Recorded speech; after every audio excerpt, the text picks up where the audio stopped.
2026 February 22 ಬೆಳಗ್ಗೆ 6 ಗಂಟೆಯಾಗಿತ್ತು. ಇನ್ನೂ ಪೂರ್ತಿ ಬೆಳಕಾಗಿರಲಿಲ್ಲ. ಮೆಕ್ಸಿಕೋ ದೇಶದ ಆರ್ಮಿ ಅಲ್ಲಿಯ ಒಬ್ಬ ದೊಡ್ಡ ಡ್ರಗ್ ಲಾರ್ಡನ್ನು ಹಿಡಿಬೇಕು ಅಂತ ಪ್ಲಾನ್ ಮಾಡಿದ್ರು. ಈ ಡ್ರಗ್ ಲಾರ್ಡ್ ಹೆಸರು ಎಲ್ ಮೆಂಚೋ. ಇಡೀ ಅಮೆರಿಕದಲ್ಲಿ ಡ್ರಗ್ನ ಬಿರುಗಾಳಿಯನ್ನೆಬ್ಬಿಸಿ ನಡುಗಿಸಿದವ. ಇಡೀ ಜಗತ್ತಿಗೆ ಅವನು ಚಿಕ್ಕವನಿದ್ದಾಗಿನ ಫೋಟೋವೊಂದನ್ನು ಬಿಟ್ಟು ಇನ್ಯಾವ ಮಾಹಿತಿಯನ್ನು ಬಿಟ್ಟುಕೊಟ್ಟಿರಲಿಲ್ಲ. ಈಗ ಇವನು ನೋಡಲಿಕ್ಕೆ ಹೇಗೆ ಕಾಣಿಸ್ತಾನೆ ಅಂತ ಕೂಡ ಯಾರಿಗೂ ಗೊತ್ತಿರಲಿಲ್ಲ. ಇವನನ್ನು ಹಿಡಿದು ಕೊಟ್ಟವರಿಗೆ $15 ಮಿಲಿಯನ್ ಅಂದರೆ 140 ಕೋಟಿ ಕೊಡ್ತೀನಿ ಅಂತ ಅಮೆರಿಕ ಹೇಳಿತ್ತು. ಇವನಿದ್ದ ಜಾಗದ ಮಾಹಿತಿಯ ಸುಳಿವು ಸಿಕ್ಕಿದ್ದು ಹೇಗೆ ಅಂದರೆ, ಎಲ್ ಮೆಂಚೋನ ರೊಮ್ಯಾಂಟಿಕ್ ಪಾರ್ಟ್ನರ್ ಒಬ್ಳು ಅವನ ಅಸೋಸಿಯೇಟ್ ಜೊತೆ ಮಾತಾಡ್ತಾ ಇರೋದನ್ನು ಇಂಟೆಲಿಜೆನ್ಸ್ ಆಫೀಸರ್ಗಳು ನೋಡ್ತಾರೆ. ಅವಳಿಗೆ ಗೊತ್ತಾಗದ ಹಾಗೆ ಅವಳನ್ನು ಫಾಲೋ ಮಾಡ್ತಾರೆ. ಅವತ್ತು ರಾತ್ರಿ ಅವಳು ಈ ಗುಡ್ಡಗಾಡುಗಳ ನಡುವಿದ್ದ ಕೆವಿನ್ ಕಾಂಪ್ಲೆಕ್ಸ್ಗೆ ಹೋಗೋದನ್ನು ನೋಡ್ತಾರೆ. ಎಲ್ ಮೆಂಚೋ ಅಲ್ಲೇ ಇದ್ದ.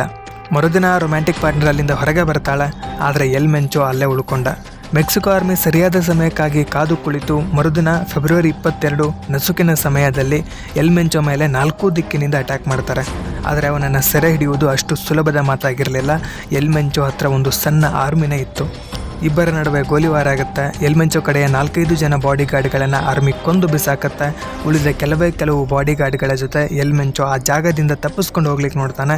ಆದರೆ ಆರ್ಮಿ ಬೆನ್ನಟ್ಟಿ ಅವರನ್ನು ಸೆರೆ ಹಿಡಿಯುತ್ತೆ. ಈ ಅಟ್ಯಾಕಲ್ಲಿ ಎಲ್ ಮೆಂಚೋಗೆ ಗಂಭೀರವಾಗಿ ಗಾಯಗಳಾಗುತ್ತೆ. ಅವನ ಕಡೆಯ ಕೇವಲ 2 ಮಾತ್ರ ಬದುಕುಳಿದಿರ್ತಾರೆ. ಅವರನ್ನು ಆಸ್ಪತ್ರೆಗೆ ತೆಗೆದುಕೊಂಡು ಹೋಗ್ತಿರ್ಬೇಕಾದ್ರೆ ಎಲ್ ಮೆಂಚೋ ನಡು ಹಾದಿಯಲ್ಲೇ ಸಾವನ್ನಪ್ತಾನೆ. ಆದರೆ ಅಸಲಿ ಕತೆ ಆರಂಭ ಆದದ್ದು ಇಲ್ಲಿಂದ. ಎಲ್ ಮೆಂಚೋನ ಸಾವಿನ ಸುದ್ದಿ ಕೇಳಿ ಅವನ ಗ್ಯಾಂಗ್ನವರ ರಿಯಾಕ್ಷನ್ ಭಯಂಕರವಾಗಿತ್ತು. ಇಡೀ ಮೆಕ್ಸಿಕೋದ ತುಂಬ 16 ಕಡೆ ಬಾಂಬ್ ಬ್ಲಾಸ್ಟ್ ಮಾಡಿಸ್ತಾರೆ. ಬಸ್, ಟ್ರೈನ್, ಪಬ್ಲಿಕ್ ಟ್ರಾನ್ಸ್ಪೋರ್ಟ್ಗಳನ್ನು ಸುಟ್ಟು ಬೂದಿ ಮಾಡ್ತಾರೆ. ಪೆಟ್ರೋಲ್ ಪಂಪ್ಗಳಿಗೆ ಬೆಂಕಿ ಕೊಟ್ಟು ದೇಶದ ತುಂಬ ಕೋಲಾಹಲ ಎಬ್ಬಿಸ್ತಾರೆ. ಪರಿಸ್ಥಿತಿಯನ್ನು ಕಂಟ್ರೋಲ್ ಮಾಡಲಿಕ್ಕೆ ಮೆಕ್ಸಿಕನ್ ಗೌರ್ಮೆಂಟ್ಗೆ ಆರ್ಮಿಯನ್ನೇ ಕಳಿಸಬೇಕಾಗತ್ತೆ. ಅಷ್ಟಕ್ಕೂ ಈ ಎಲ್ ಮೆಂಚೋ ಯಾರು? ಅವನು ಇಷ್ಟು ಪವರ್ಫುಲ್ ಆಗಿ ಬೆಳೆದಿದ್ದು ಹೇಗೆ?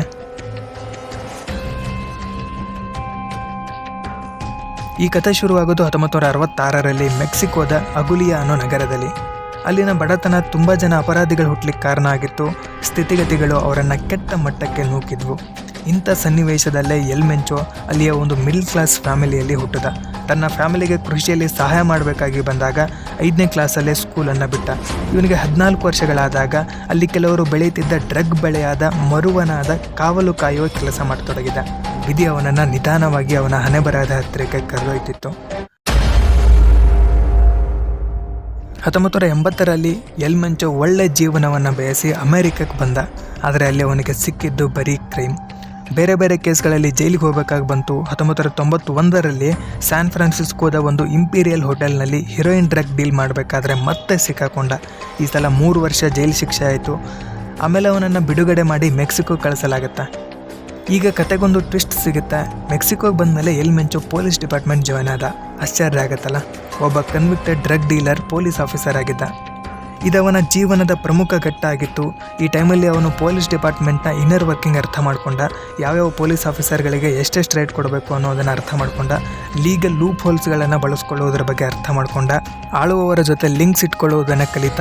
ಇದೆಲ್ಲ ಆದಮೇಲೆ ಅವನು ಪೊಲೀಸ್ ಡಿಪಾರ್ಟ್ಮೆಂಟ್ ಬಿಟ್ಟು ಹೊರಗಡೆ ಬಂದಾಗ ಅವನು ಹಳೆಯ ಎಲ್ ಮೆಂಚೋ ಆಗಿರಲಿಲ್ಲ. ಹೊಸ ಡ್ರಗ್ ಸಾಮ್ರಾಜ್ಯವನ್ನೇ ಸೃಷ್ಟಿಸಬಲ್ಲ ಸಮರ್ಥ ಗ್ಯಾಂಗ್ಸ್ಟರ್ ಆಗಿದ್ದ. ಈ ಸಮಯದಲ್ಲೇ ಅವನ ಕನಸಿನ ಕೂಸು CJNG ಹುಟ್ಟಿದ್ದು. ಈಗ ಒಂದು 5-10 ವರ್ಷ ಫಾಸ್ಟ್ ಫಾರ್ವರ್ಡ್ ಮಾಡಿ 2015ಕ್ಕೆ ಬಂದರೆ ಇಡೀ ಮೆಕ್ಸಿಕೋಗೆ ತಲೆನೋವಾಗಿದ್ದ ಎಲ್ ಮೆಂಚೋನ ಹಿಡಿಲಿಕ್ಕೆ ಮೆಕ್ಸಿಕನ್ ಆರ್ಮಿ ಮಿಲಿಟರಿ ಹೆಲಿಕಾಪ್ಟರ್ಗಳ ಸಮೇತ ಅವನಿದ್ದ ಜಾಗದ ಮೇಲೆ ಅಟ್ಯಾಕ್ ಮಾಡ್ತು. ಆದರೆ ಮುಂದಾಗೋದನ್ನು ಯಾರೂ ಎಕ್ಸ್ಪೆಕ್ಟ್ ಮಾಡಿರಲಿಲ್ಲ. ಈ ಆಪರೇಷನ್ ಮೇಲೆ ಹೋದ ಅರ್ಧ ಮೆಕ್ಸಿಕನ್ ಆರ್ಮಿಯನ್ನು ಸುಟ್ಟು ಭಸ್ಮ ಮಾಡಿದ್ದ ಎಲ್ ಮೆಂಚೋ. ಅವನ ಹತ್ರ ರಾಕೆಟ್ ಲಾಂಚರ್ಗಳಿದ್ವು, ಮಷಿನ್ ಗನ್ಗಳಿದ್ವು, ಅಡ್ವಾನ್ಸ್ಡ್ ಮಿಲಿಟರಿ ಇಕ್ವಿಪ್ಮೆಂಟ್ಗಳಿದ್ವು. ದೇಶದ ವಿರುದ್ಧ ಯುದ್ಧವನ್ನೇ ಸಾರಿದ್ದ ಇವ. ಅಲ್ಲ, ಇಲ್ಲಿ ಹೇಳುವ ಪ್ರಶ್ನೆ ಅಂದರೆ ಇವನು ಇಷ್ಟು ಪವರ್ಫುಲ್ ಆಗಿ ಬೆಳೆದಿದ್ದ ಹೇಗೆ? ಇದಕ್ಕುತ್ತರ ಅಮೇರಿಕಾ ಆ್ಯಂಡ್ ಡ್ರಗ್ಸ್. ಈ ಕಥೆಯನ್ನು ಮೊದಲಿನಿಂದ ನೋಡಿದ್ರೆ 1980ರಲ್ಲಿ ಮೆಕ್ಸಿಕೋದಲ್ಲಿ ಸೋಷಲಿಸ್ಟ್ಗಳ ಆಳ್ವಿಕೆ ಇದ್ದಾಗ ಅವರ ವಿರುದ್ಧ ಹೋರಾಡಲಿಕ್ಕೆ ಬಂಡುಕೋರರನ್ನು ಸೃಷ್ಟಿ ಮಾಡಿ ಅವರಿಗೆ ಟ್ರೈನಿಂಗ್ ಕೊಟ್ಟು ಫೀಲ್ಡ್ಗಿಳಿಸಿದ್ದು ಈ ಡ್ರಗ್ ಡಾನ್ಗಳ ನೆಲದಿಂದ, ಈ ಅಮೇರಿಕದ ಕೈವಾಡದಿಂದ. ಅಮೆರಿಕದ CIA ಒಬ್ಬ ಕ್ರಿಮಿನಲ್ನ ಜಾಗವನ್ನು ಓಪನ್ ಆಗಿ ಪಬ್ಲಿಕ್ಲಿ ಬಳಸ್ಕೊಳ್ಳುತ್ತಿತ್ತು. ಎರಡನೇದಾಗಿ ನಾಫ್ಟಾ, the north Atlantic free trade agreement. ಈ ಪಾಲಿಸಿಯಿಂದ ಅಮೆರಿಕ, ಕೆನಡಾ, ಮೆಕ್ಸಿಕೋಗಳ ನಡುವಿದ್ದ ಟ್ರೇಡ್ ರಿಸ್ಟ್ರಿಕ್ಷನ್ಸ್ಗಳು ಕಡಿಮೆ ಆಗ್ತಿದ್ವು. ಆದರೆ ಇದೇ ಪಾಲಿಸಿ ಡ್ರಗ್ ಲಾರ್ಡ್ಗಳ ಕೈಯಲ್ಲಿ ಮಾರಕಾಸ್ತ್ರವಾಯಿತು. ಮೊದಲು ಲಿಮಿಟೆಡ್ ಆಗಿ ಮಾಡ್ತಿದ್ದ ಕ್ರೈಮ್ನ ಈಗ ವ್ಯಾಪಾರದ ರೀತಿಯಲ್ಲಿ ಡ್ರಗ್ನ ಹೊಳೆಯನ್ನೇ ಹರಿಸಿದ್ರು. ಇನ್ನು 3ನೇದಾಗಿ ಶಸ್ತ್ರಾಸ್ತ್ರಗಳು. ಮೆಕ್ಸಿಕೋ ಸರ್ಕಾರದ ವರದಿ ಪ್ರಕಾರ ಅಲ್ಲಿ ರಿಕವರ್ ಮಾಡ್ಕೊಂಡಿರೋ ವಾರ್ ವೆಪನ್ಗಳಲ್ಲಿ 100ಕ್ಕೆ 70ರಷ್ಟು ಅಮೆರಿಕದಿಂದ ಬಂದದ್ದು. ಅಮೆರಿಕದ ಬಾರ್ಡರ್ಗಳಲ್ಲಿ ಪ್ರತಿ ಮೈಲಿಗೆ 3 ಜನ ವೆಪನ್ ಡೀಲರ್ಗಳಿರ್ತಾರೆ. ಈ ರೀತಿ ಶಸ್ತ್ರಾಸ್ತ್ರ ಕೊಟ್ಟು ಮಾರ್ಕೆಟ್ ಓಪನ್ ಮಾಡಿಕೊಟ್ಟು ಬೆಂಬಲ ಕೊಟ್ಟಿದ್ದಕ್ಕೆ ಅಮೆರಿಕಕ್ಕೆ ಸಿಕ್ಕಿದ್ದಾದರೂ ಏನು? ಪ್ರತಿ ವರ್ಷ 1 ಲಕ್ಷಕ್ಕಿಂತ ಜಾಸ್ತಿ ಡ್ರಗ್ ಓವರ್ಡೋಸ್ ಸಾವುಗಳು, ಪ್ರತಿದಿನ 200ರಿಂದ 300 ಜನರ ಸಾವು. ಅಲ್ಲ, ಈ ಅಮೆರಿಕನ್ನರ ಸಾವಿನಿಂದ ಅಮೆರಿಕಕ್ಕೆ ಲಾಭನ? ಅಮೇರಿಕಕ್ಕಾಗೋದಿಲ್ಲ, ಅಮೇರಿಕದ ರಾಜಕಾರಣಕ್ಕಾಗತ್ತೆ, ಅಲ್ಲಿಯ ರಾಜಕಾರಣಿಗಳಿಗಾಗತ್ತೆ, ಅಲ್ಲಿಯ ಬಿಸ್ನೆಸ್ ಮ್ಯಾನ್ಗಳಿಗಾಗತ್ತೆ. ಇನ್ನು ಎಲ್ ಮೆಂಚೋನ ಕತೆಗೆ ವಾಪಸ್ ಬರೋದಾದರೆ, ಈಗ ಈ CJNG ರಾಜನಿರದ ಸಾಮ್ರಾಜ್ಯವಾಗಿದೆ. ಎಲ್ ಮೆಂಚೋನ ಮಗ ಅಮೆರಿಕದ ಜೈಲಲ್ಲಿದ್ದಾನೆ ಡ್ರಗ್ ಕೇಸಲ್ಲಿ. ಅವನ ಅಂತಮ್ಮಂದಿರು ಮೆಕ್ಸಿಕೋದ ಜೈಲುಗಳಲ್ಲಿ ಕುಳಿತಿದ್ದಾರೆ. ಸಿಂಹಾಸನಕ್ಕಾಗಿ ಅವನ ಚೇಲಾಗಳ ನಡುವೆ ಒಳಜಗಳಗಳ ಆರಂಭ ಆಗಬಹುದು. ಆದರೆ ಸದ್ಯದ ಮಟ್ಟಿಗೆ ಅವರೆಲ್ಲ ಒಗ್ಗಟ್ಟಾಗಿದ್ದಾರೆ. ತಮ್ಮ ನಾಯಕನನ್ನು ಕೊಂದ ಮೆಕ್ಸಿಕನ್ ಆರ್ಮಿಯ ಮೇಲೆ ಸೇಡು ತೀರಿಸಿಕೊಳ್ಳುವ ಯೋಜನೆಯಲ್ಲಿದ್ದಾರೆ. ಎಕ್ಸ್ಪರ್ಟ್ಗಳ ಪ್ರಕಾರ ಸಮರವೊಂದು ನಡೆಯಬಹುದಾದ ಸಾಧ್ಯತೆ ಇದೆ. ಹಾಗಾದರೆ ಈ ಕ್ರೈಮ್ ಸಾಮ್ರಾಜ್ಯಕ್ಕೆ ಅಂತ್ಯನೇ ಇಲ್ವಾ? ಖಂಡಿತ ಇದೆ.